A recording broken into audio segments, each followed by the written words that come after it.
Oh my good lord, I would be wise not to force that out just yet.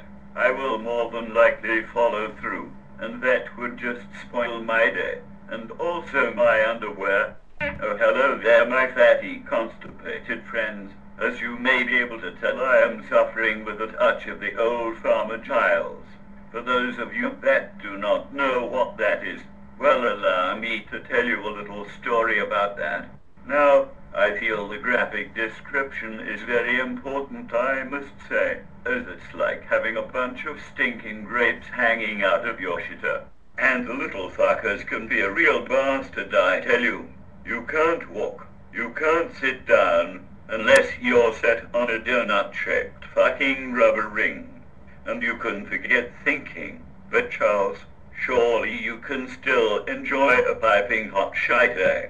No. The very thought of sitting down with your favorite magazine and having a relaxing poo went out of the window the second you felt like you had one of the hairy biker's fists up your ring piece.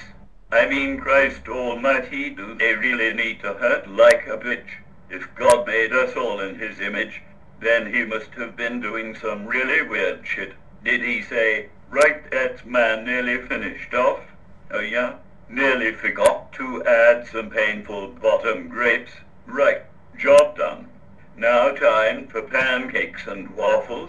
What was he thinking? If you have never suffered from them, then perhaps you have struggled with what can only be described as a rock-hard poo. Now that sounds bad, eh? And it is.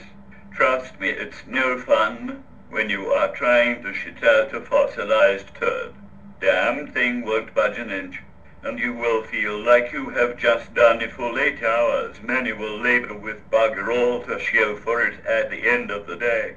So my advice to you is this: never ever steam up your poo. I know it's nice to hold it in for a while, but really you are doing yourself no favors.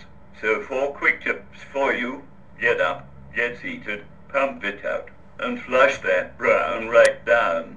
So to recap, my ass feels bloody full and very, very sore. Oh well, nature calls, I think. Twiddle pip and bye for now, my fat friends.